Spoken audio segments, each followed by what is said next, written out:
Hello, we are Group 4, conformed by Carla Nankervi, Samantha Saldivi, and Alfonso Lasso, and we are going to present the FIFA corruption scandal. Introduction of the case. What happened? In 2015, more than 40 defendants were charged by the US Justice Department in the continuing corruption case focused on international soccer. This was taken out of the New York Times.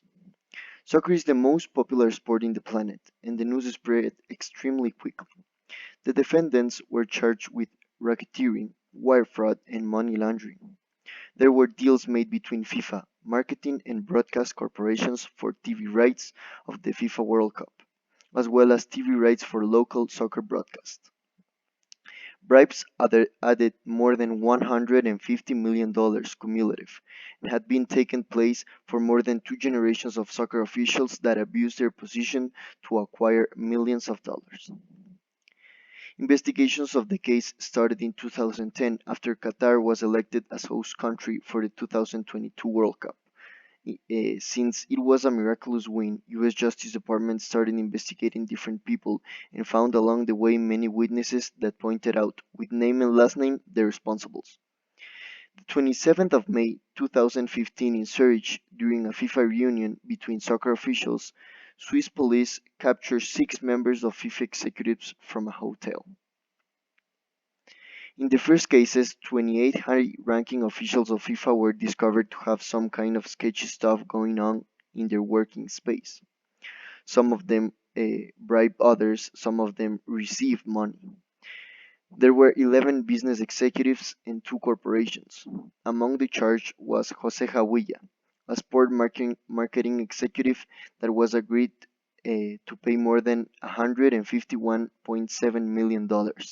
Luis Chiriboga, the president of the Ecuadorian Federation of Soccer, Carlos Chavez, president of the Bolivian Federation of Soccer, Brian Jimenez, the president of the Guatemala National Soccer Federations, and other Central, South, and North America officials, as well as European and African, as we can see in the picture in the right hand side. The real question is, how did this happen? Since soccer is a billion-dollar enterprise, money moves very quickly and at massive amounts. The main player in this game is Joseph Blatter, who was president of FIFA from 1998 to 2015.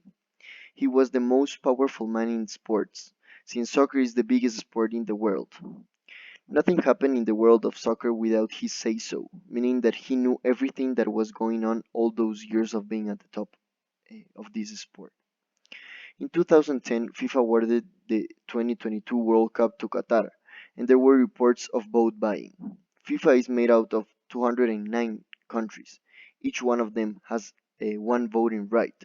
Doesn't matter how big or how important the country is to the sport.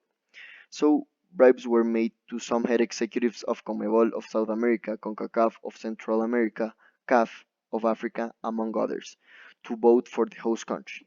This also happened in Copa America that was celebrated in United States. We can observe how the charges were announced as well as how FIFA is organized internally. The president of FIFA being at the top and elected by the 209 nations that make FIFA. The necessary votes for winning the elections is 139. In this case, Blatter, who was banned with 6 years from all soccer-related activities after the Justice Department discovered what he was doing. Then there comes the senior vice president, who is the second in line of command. After him, there comes the vice presidents, where two of them were indicted and one convicted. The interesting vice president here is Jack Warner from Trinidad and Tobago, whose indictment says South Africa paid $10 million in bribes for votes. After the vice presidents come other executives committee members. Nicolas Leos allegedly received bribes over 2 decades for awarding companies marketing and media rights to Copa America, the South America Soccer Championship, as we mentioned before. This is how FIFA structures. Then there are other FIFA officials that are in charge of marketing rights. That is not all. Since marketing rights are a big part of the money movement in this enormous sport, The sports marketing and broadcasting companies also paid millions in bribes to win commercials and TV rights for high-profile competitions such as Copa America and the World Cup, and these were sold to sponsor and other broadcast networks. FIFA was charged penalty fee for breaking legal issues the last 2 decades. Jack Warner, the ex-vice president of FIFA, and Chuck Blazer, the general secretary of the North, Central America and Caribbean Football Confederation, affirmed that there are illegal financial transactions. This is a crucial event that left a mark in this investigation. The transaction was exactly of $10 million. This huge amount of money was sent on behalf of South Africa and was supposed to be used for its Diaspora Legacy program in the Caribbean. The investigation has uncovered that in fact, most of the money went sent straight back to Mr. Warner and his associates through a series of transfers, check payments, and money laundering. In fact, Warner also affirms that some bribes started in 1922, when the host of the World Cup was chosen in France. Also, Blazer confessed that he accepted bribes in exchange from the World Cup host of 1998 and 2010, and bribes from the Gold Cup during the years 1988, 2000, 2002, and 2003.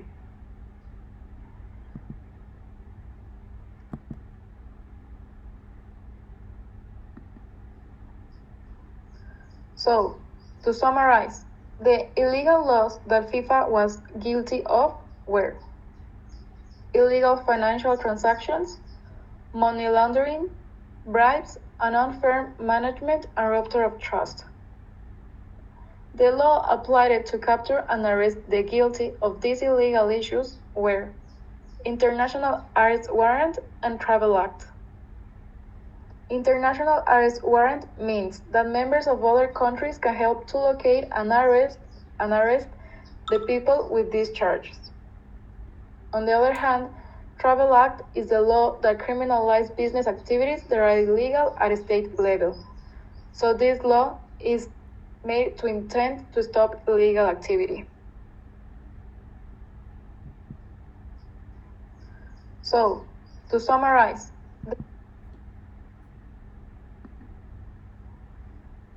at the end, only 8 members of FIFA were declared guilty, and they agreed to pay to the United States Justice $40 million as a penalty fee of being part of this corruption.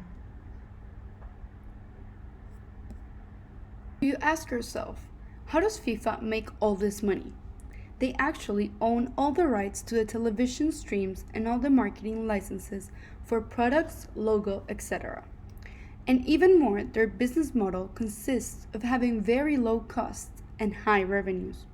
This is because they leave all the high-cost infrastructure to the host countries. In 2018, FIFA made $4.6 billion in revenue.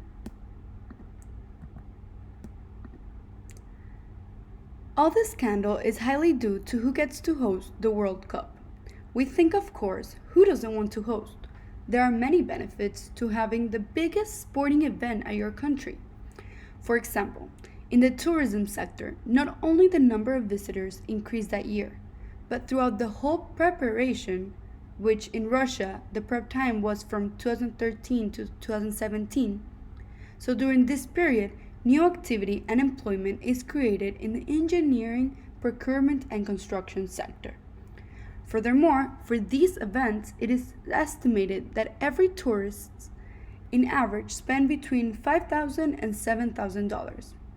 For Russia, it was also estimated that their GDP would boost for the next 10 years. Another benefit is more political oriented, but the host country gets to hold the pride of having the ability to undertake a complex project, which is a lead to attract foreign direct investment. What also adds to national pride is seeing their own team perform in the tournament, which by being host you are directly qualified. This is also a benefit for FIFA because it includes massive tax exemptions to the association and their partners. Germany, for example, offered FIFA an estimated $272 million in tax exemptions when it hosted the 2006 World Cup. However, as we saw in the last slide, FIFA gets most of the revenue from the World Cup. Due to this, several countries have fallen into debt traps after holding the World Cup. South Africa, which held the Football World Cup in 2010, would be a prime example. And before 2014, a lot of Brazilians protested against hosting the World Cup, knowing all the economic implications it came with. Here is a clear example where politics and economics do not go hand in hand. So, a lot of people say it is not worth hosting such events for various reasons. First of all, the opportunity cost. The money spent on new stadiums, airports, and other infrastructure could be used to rather invest in critical areas of the economy where social welfare would be improved. These facilities, as the stadiums, have to be maintained, and the true fact is that after the World Cup, they are not frequently used. Instead, the lives of people in those areas are highly affected. In South Africa, many residents were evicted in order to improve the image of the site. Another example in Brazil's most expensive stadium that is now used as a parking lot. The second reason is changing tourism patterns. Sometimes the numbers predicted are not met. And then hotel prices rise during the event seasons, but wages of service workers do not always go up at the same amount, meaning the returns to capital are greater than those to labor. Lastly, as we had mentioned before, it is important to remember that most of the revenue is generated by television broadcasts, whose income is received by the one and only FIFA, not the host country. The overall conclusion is that these major sporting events should be organized by advanced economies where inequality and development is not a burden. So back to the scandal. This scandal has created doubt over honesty and transparency when it comes to the allocation of the tournament, the election of the president, and the administrations of the funds, especially the ones that are meant to aid the poorer members, as Carla set an example before. And due to the money laundering, for the first time in 13 years, FIFA, a non-profit association, reported a loss in 2015. This loss was of $122 million, as well as FIFA's expenses rose to $1.3 billion, where $62 million of which was spent on legal fees. Overall, football being such a famous and worldwide sport, this scandal was harsh for all the fanatics, as it went against the true values of the sport. The association quickly replaced the executives that had misbehaved and wanted to overcompensate their image. However, the decision for Qatar to host in 2022 had already been made. We should wait and see if the controversies that have been brought up will impact the usual results of this confederation. It is clear that this was a mistake. However, there is hope for the upcoming World Cup and the FIFA administration, especially the one in 2026, where Canada, USA, and Mexico will be hosting.